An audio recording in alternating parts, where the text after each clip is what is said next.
579 ამოცანა. დეტალის დამუშავებისას ზეინკალმა ფოლადის კლიბით შეასრულა 46 მოძრაობა. საშუალო ძალა, რომლითაც იგი მოქმედებდა კლიბზე, იყო 40 ნიუტონი.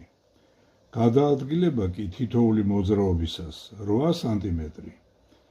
რამდენით გაიზარდა კლიბის ტემპერატურა, თუ მისი მასა 100 გრამი და შინაგანი ენერგიის გაზრდაზე დაიხარჯა შესრულებული მუშაობის 50%. ჩავწეროთ ეს იგი ეს მოცემულობა. ეს იგი n უდრის 46, ეს იგი რამდენი მოძრაობა შეასრულა. ძალა, რომლითაც კლიბით აწვებოდა დეტალს, არის 40 ნიუტონი. გადაადგილება m კლიბის თითო მოძრაობის დროს არის 8 სანტიმეტრი, ანუ 0.08 მეტრი და კლიბის მასა არის 100 გრამი, ანუ 0.1 კილოგრამი. და ნათქვამია, რომ შინაგანი ენერგიის ცვლილებაზე იხარჯება მუშაობის 50%. ესე იგი, შინაგანი ენერგიის ცვლილება უდრის 0.5 შესრულებული მუშაობის. რამ ტემპერატურით გაიზრდებაო კლიბის, რას დიდით გაიზრდება კლიბის ტემპერატურა? დელტა T არის კითხვის ნიშნის ტოლი. მოდით თქვათ, ერთი მოძრაობის დროს შესრულებული მუშაობა აღვნიშნოთ A0-ით, ეს იქნება F გამრავლებული S-ზე. რადგან ზეინკალმა n მოძრაობა შეასრულა, ასე რომ სრული მუშაობა იქნება n ჯერ A0, ანუ n ჯერ F გამრავლებული S-ზე. შინაგანი ენერგიის ცვლილება იქნება 0.5 NFS. მეორე სრული ეს შინაგანი ენერგიის ცვლილება სითბოში გადავიდა. ეს არის C ფოლადის M დელტა T. შევიტანოთ აქ და გვექნება C ფოლადის M დელტა T უდრის 0.5 N F S-ზე. აქედან დელტა T უდრის 0.5 N F S-ზე შეფარდებული C ფოლადისა გამრავლებული M-ზე. ფოლადის სითბოტევადობას ცხრილში ვნახავთ. 580 ამოცანა. ველოსიპედისტი 4 საათის განმავლობაში მოძრაობს 18 კმ/სთ სიჩქარით. ველოსიპედისტისა და ველოსიპედის მასა ერთად 100 კილოგრამია. წინაღობის კოეფიციენტი კი 0.01. საკმარისია თუ არა ველოსიპედისტმა შეჭამოს ერთი ბუტერბროდი, პურის მასა 100 გრამი, წვის კუთრის სითბო 9 მეგაჯოულ კილოგრამი, კარაქის მასა 20 გრამი, წვის კუთრის სითბო 36 მეგაჯოულ კილოგრამი, რომ ანაზღაუროს ველოსიპედის ტარებისას დახარჯული ენერგია. მოდი ჯერ ვნახოთ რა ენერგია ჯერ ჩავწეროთ მოცემულობა. ესე იგი, დრო არის 4 საათი, ეს არის 4 ჯერ 3600 წამი.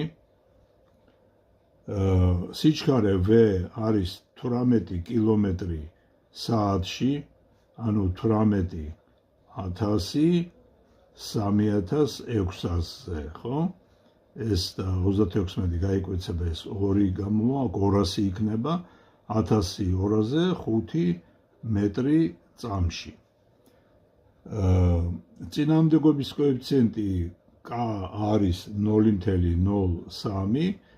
მასა ველოსიპედის თავის ველოსიპედთან ერთად არის 100 კილოგრამი. და ახლა მაგან შეჭამა პური, M პურის არის 100 გრამი, ანუ 0.1 კილოგრამი. და კარაქი M კარაქისა არის 20 გრამი, ანუ 0,02 კილოგრამი, ხოლო პურის წვის სითბო Q პურის ეს არის 9 მეგაჯოული კილოგრამზე, ანუ 9.16 ხარისხად ჯოული კილოგრამზე. ხოლო კარაქისა Q კარაქის არის 38 მეგაჯოული კილოგრამზე, ანუ 38.16 ხარისხად ჯოული კილოგრამზე. ეყოფა თუ არა აი ამ ბუტერბროდიდან გამოყოფილი ენერგია იმ დანახარჯს, რომელიც ამ ველოსიპედისტმა განიცადა. ცხადია, ველოსიპედისტი რადგან თანაბრად მოძრაობდა, ესე იგი მისი წევის ზალა უდრიდა წინააღმდეგობის ზალას. და წინააღმდეგობის ზალა არის K გამრავლებული mg-ზე. რადგან ის მოძრაობდა მუდმივი V სიჩქარით, გავლილი მანძილი იქნება V გამრავლებული T-ზე, ამიტომ წევის ზალის მიერ შესრულებული მუშაობა A ტოლი იქნება ეს F გამრავლებული S-ზე, ანუ KMG V გამრავლებული T-ზე. ეს შეგვიძლია დავთვალოთ, ესე იგი KMG V T-ზე. მეორე მხრივ რა ენერგია გამოიყოფა 100 გრამი პური და 20 გრამი კარაქის ჭამის დროს. მოდი ეს Q-ი აღვნიშნოთ, ეს იქნება Q პირველი პლუს Q მეორე. Q პირველი თქვათ ეს პურისთვის იქნება Q პურის გამრავლებული M პურზე პლუს Q კარაქი გამრავლებული M კარაქზე.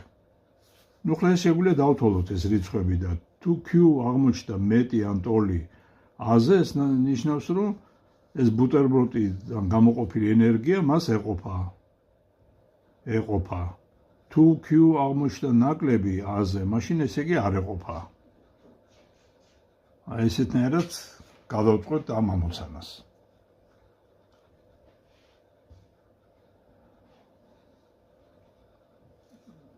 ხო, ეხლა 591 ამოცანა. 591 ამოცანა. R სიმაღლიდან თავისუფლად ვარდება C კუთრის სითბოთეოდობის ლითონის ნაჭერი. რამდენი გრადუსით აიწია მისმა ტემპერატურამ მიწაზე დაცემისას, თუ ჩავთვლით, რომ ნაჭრის მექანიკური ენერგიის K% შინაგან ენერგიად გარდაიქმნა. ესე იგი, დელტა U არის K% დელტა E მექანიკურის.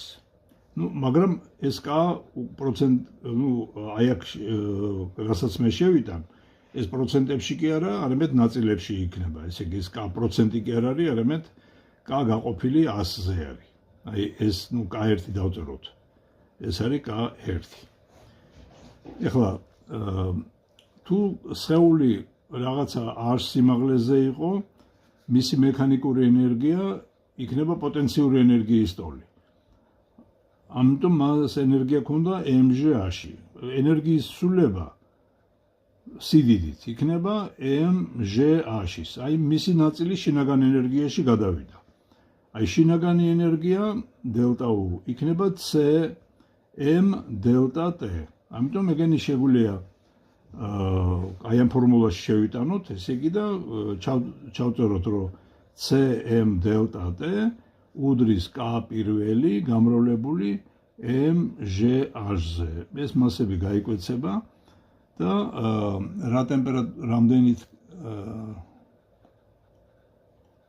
რამდენით აიწია ტემპერატურამ. დელტა T იქნება K1G-ში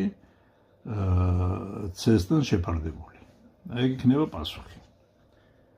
592 ამოცანა. ფოლადის ორი ერთნაირი ბურთოვლა ჩამოვარდა ერთი და იგივე სიმაღლიდან. პირველი ჩავარდა ბლანდ გრუნტში, მეორე დაეცა ქვაზე და ახტომის შემდეგ დაიჭირეს რაღაცა სიმაღლეზე. რომელი ბურთულა უფრო გაცხელდაო. კარგით, ესე იგი ერთი ჩამოვარდა და ახტა, ესე იგი ეს ნიშნავს, რომ მისი ენერგიის ცვლილება, მექანიკური ენერგიის ცვლილება უფრო ნაკლებია, ვიდრე იმ ბურთისა, რომელიც რაღაცა ბლანდ გრუნტში ჩაეფლო.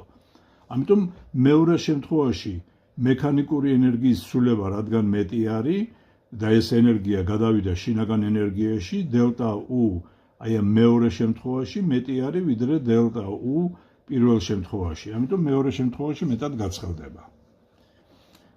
593 ამოცანა. ტყვია მოძრაობს 200 მეტრ/წამის სიჩქარით და ეჯახება მიწის ნაყარს. რამდენი გრადუსით გათბება ტყვია, თუ მისი კინეტიკური ენერგიის 78% შინაგან ენერგიაში გარდაიქმნება. ესე იგი დელტა U შინაგან ენერგიის ცვლილება არის 0.78 დელტა E მექანიკურის. ახლა ლაპარაკი არის სიდიდეებით, ხო?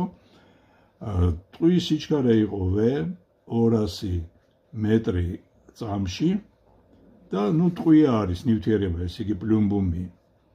და რამდენი გრადუსით გათბებაო. დელტა T არის კითხვის ნიშანი.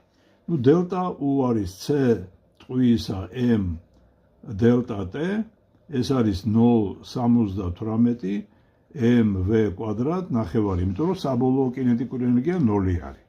ეს მასები გაიკვეცება და აქედან დელტა T ტოლი იქნება 0.78 v კვადრატი 2 C ტყვისაზე, რომელსაც ცხრილში ვნახავთ. 594 ამოცანა.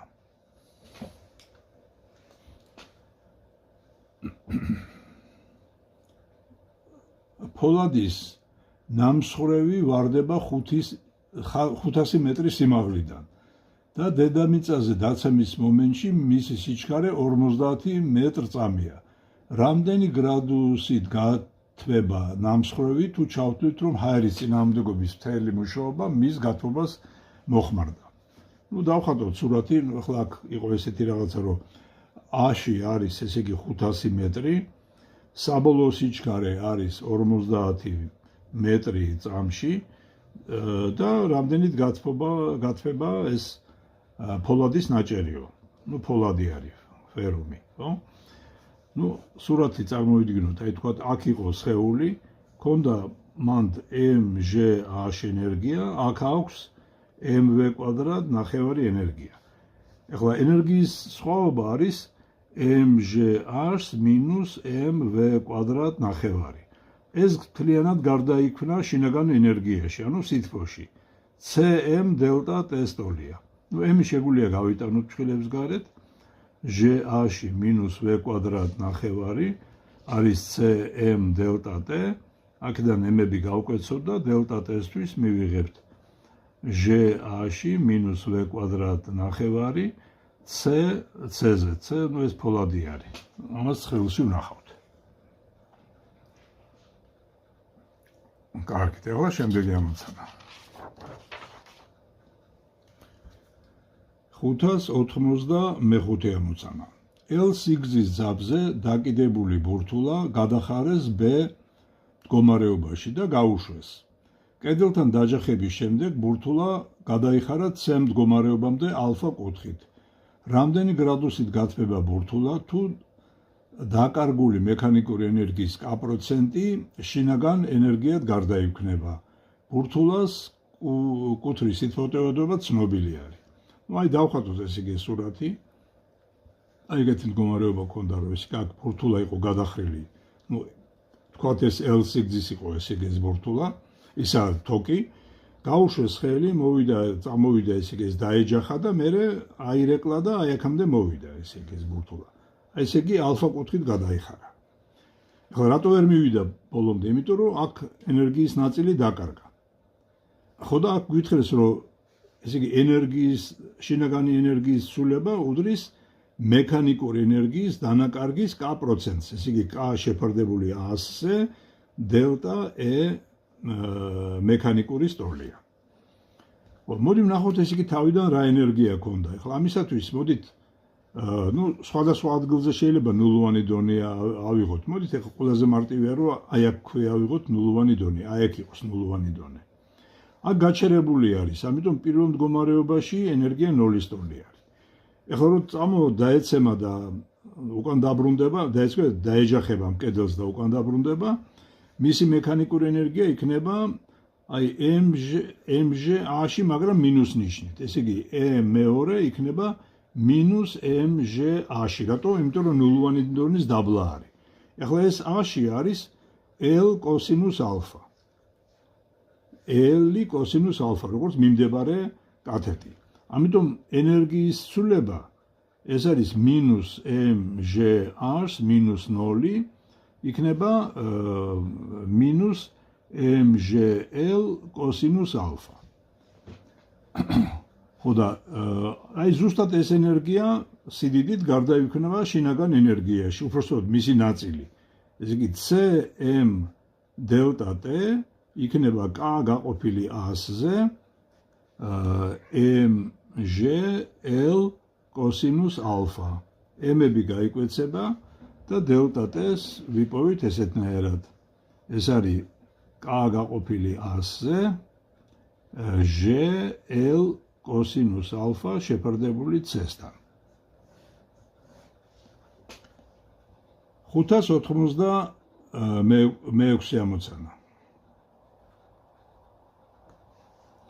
ერთნაირი მასის ორი ტყუის ბურთულა მოძრაობს შემხედრე მიმართულებით v და 2v სიჩქარეებით. განსაზღვრეთ ტემპერატურის ნაზდი არადრეკადი დაჯახების დროს. ну კარგით, ერთი ბურთულა არის მასები ერთნაირი აქვს, ერთი მოძრაობს v სიჩქარით, მეორე ბურთულა იგივე მასა აქვს, მოძრაობს 2v სიჩქარით შემხედრე მიმართულებით. წარმოვიდგინოთ ეს ნახატი. ესე იგი ეს მასა არის m, მოძრაობს, თქვათ ეს 2v სიჩქარით, მეორე ბურთულა მასა არის ასევე m და მოძრაობს v სიჩქარით. ეხლა ამ რადგან არადრეკადი დაჯახება არის, ეს ნიშნავს, რომ დაჯახების შემდეგ ეგენი შეეწებებიან ერთმანეთს და როგორც ერთიანი სისტემა ისე იმოძრავებენ. ეხლა როგორ იმოძრავებენ და რა სიჩქარით, ეს შეიძლება დავადგინოთ იმპულსის შენახვის კანონით. ესე იგი, ну ჩავწეროთ, რომ p პირველი ვექტორი პლუს p მეორე ვექტორი უდრის ну საბოლოო p მესამე ვექტორს. მესამე ბოლო შემთხვევაში ერთი იმპულსი დავწერე, იმიტომ რომ შეწებებულები არიან. მოდი x ღერძი ესეთნაირად ავირჩიოთ. ესე იგი მექნება m 2v-ზე minus m v-ზე უდრის 2m vx-ზე. ну აქ mv და ეს ორიანი გაიკვეცება და mv იქნება 2m vx-ი. ну m-ებიც გაიკვეცება და vx-ი გამოვა v ნახევარი. მოდი ვნახოთ თავდაპირველი ენერგია რისი ტოლი არის. თავდაპირველი ენერგია არის m 2v კვადრატ ნახევარი, ეს არის პირველი სხეულის კინეტიკური ენერგია. ეხლა მეორე სხეულის კინეტიკური ენერგია, ეს არის mv კვადრატ ნახევარი. ასე რომ საწყისი დაჯახებამდე ენერგია e სრული პირველი, ეს არის m 2v კვადრატ ნახევარი პლუს mv კვადრატ ნახევარი, ანუ ეს იქნება m 4v კვადრატ ნახევარი პლუს mv კვადრატ ნახევარი.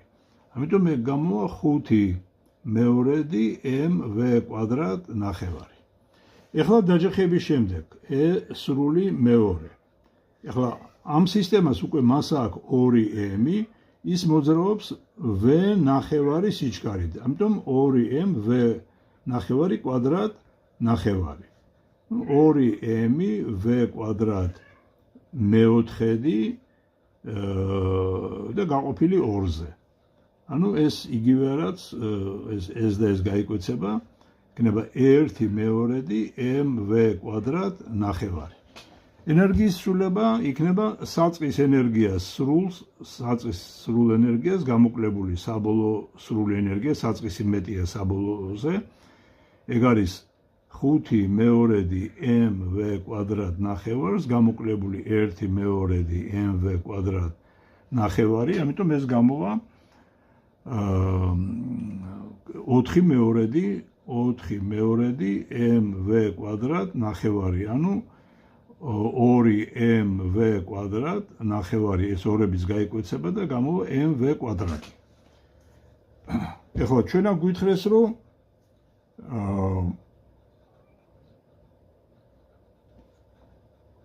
აბსოლუტურად არადრეკადი დაჯახება რადგან არის, ესე იგი, ეს ენერგიის ცვლილება შინაგან ენერგიაში გადავიდა.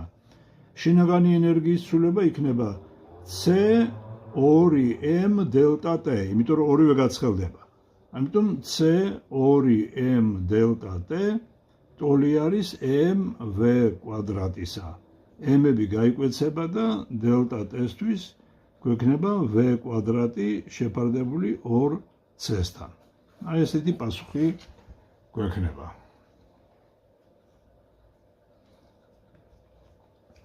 კარგით, შემდეგი ამოცანა. 597. რა მინიმალური სიჩქარე უნდა კონდეს ტყუის საფანტს, რომ წინაღობასთან დაჯახებისას ის გადნეს. ჩათვალეთ, რომ კინეტიკური ენერგიის 80% საფანტის შინაგან ენერგიად გარდაიქმნება. საფანტის ტემპერატურა დაჯახებამდე 127 გრადუსია. ეს კი T პირველი არის 127 გრადუს ცელსიუსი.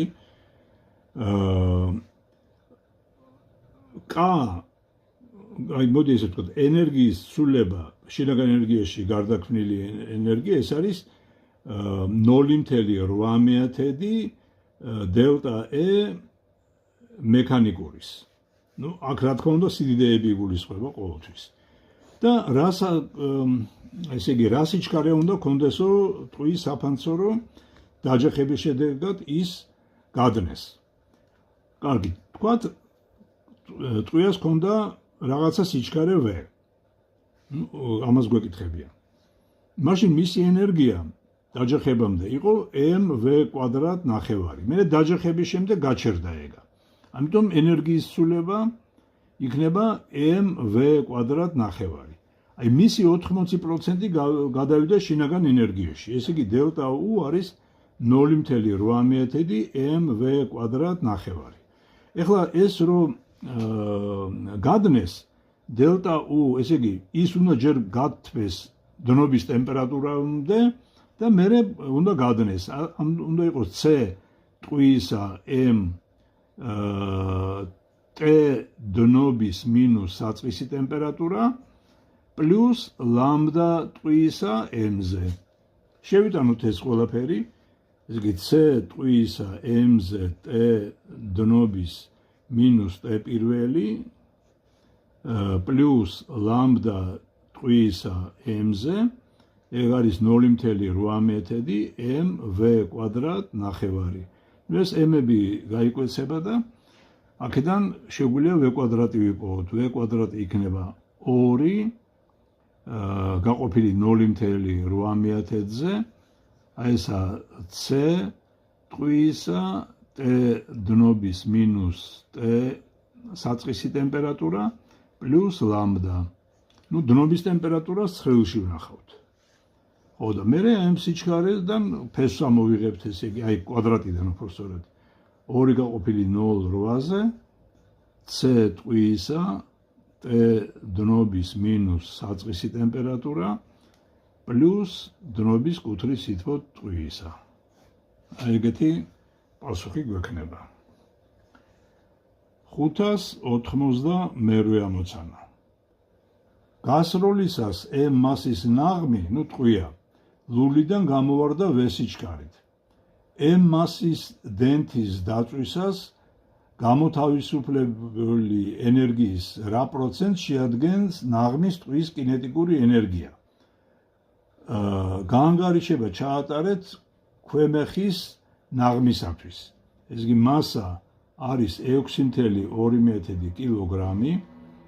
V, ეს იგი რა სიჩქარითაც გამოვარდა არის 680 მეტრი წამში.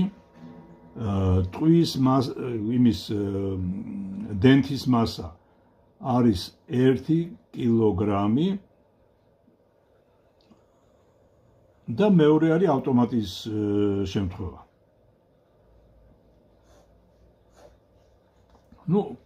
ზოგადად გავაკეთებთ ესე იგი ეს ფორმულა ამოცანა და ნახოთ. ესე იგი კარგით, აი ამ დენთის დაწვის დროს რა ენერგია გამოიყოფა? ეს იქნება Q გამრავლებული M-ზე, სადაც Q არის დენთის წვის კუთრი სითბო. დენთის წვის კუთრი სითბო.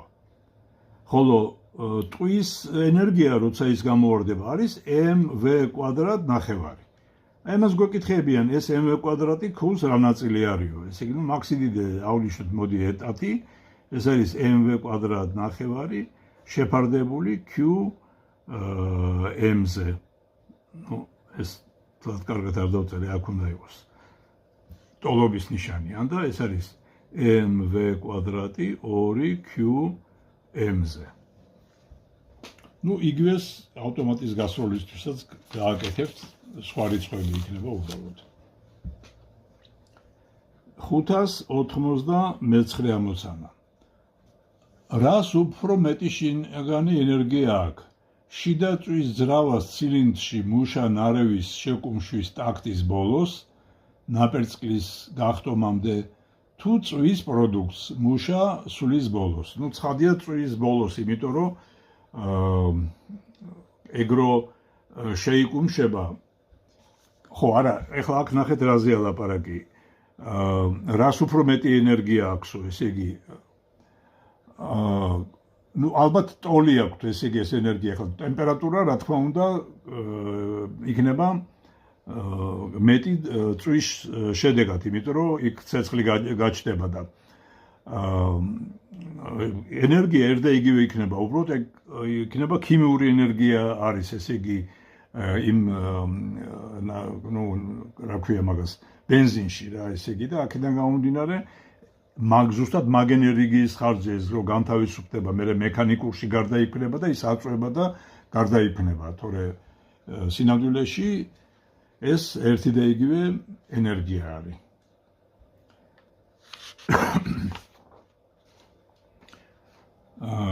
599. იდეალური სითბური მანქანის გამხურებლის ტემპერატურა 117 გრადუს ცელსიუსია. მაცივრისა 27 გრადუს ცელსიუსი. გამხურებლისგან მანქანა ერთ წამში ღებულობს 60 კილოჯოულ სითბოს რაოდენობას. გამოთვალეთ მანქანის მარქმედების კოეფიციენტი მაცივრისთვის ერთ წამში გადაცემული სითბოს რაოდენობა და მანქანის სიმძლავრე. ხო, ეხლა გავიხსენოთ, რომ იდეალური მანქანა არის ისეთი, რომელიც მუშაობს, თქვათ, ორ სხეულს შორის. ესე იგი, ერთი არის გამაცხელებელი, რომლის ტემპერატურა მაღალი არის T1 და მეორე არის მაცივარი, რომლის ტემპერატურა არის T2. და მუშაობს ეს ესეთნაირად, რომ ის ღებულობს Q1 სითბოს რაოდენობას გამაცხელებლიდან და გადასცემს Q2 სითბოს რაოდენობას მაცივარს.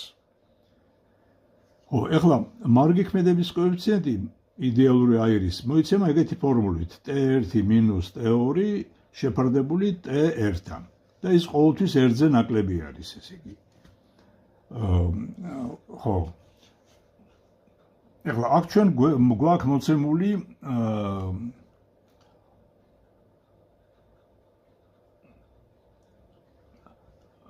Q1 ვიცით.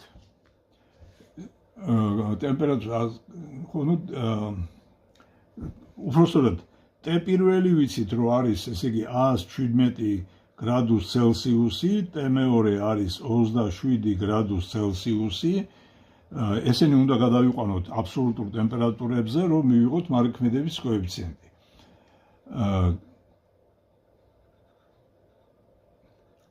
ხო, Q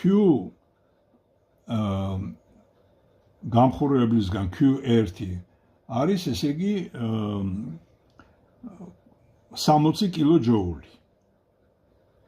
ეხლა მარქმედების კოეფიციენტი ასევე შეიძლება სხვანაირადაც დაიწეროს, ესე იგი შესრულებული მუშაობა შეფარდებული Q1-თან. ესე იგი თუ მარქმედების კოეფიციენტს დავთვლით და დავთვლით, იმიტომ რომ T1 და T2 ვიცით. ამის მერე მუშაობა შეგვიძლია ვიპოვოთ. ეს მუშაობა იქნება eta გამრავლებული Q1-ზე.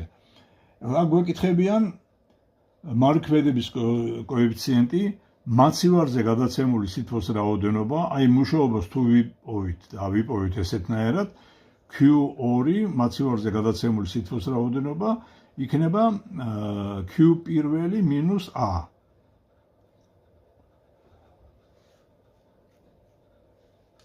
ასე რომ ფაქტიურად ყველაფერი დავადგინეთ. ერთადერთი უბრალოდ T1 უნდა დავწეროთ, T1 არის 273 პლუს 117, ეს არის 0, ეს 8, 390 გრადუს კელვინი, ხოლო T2 არის 273 პლუს 27, ეს არის 300 გრადუს კელვინი.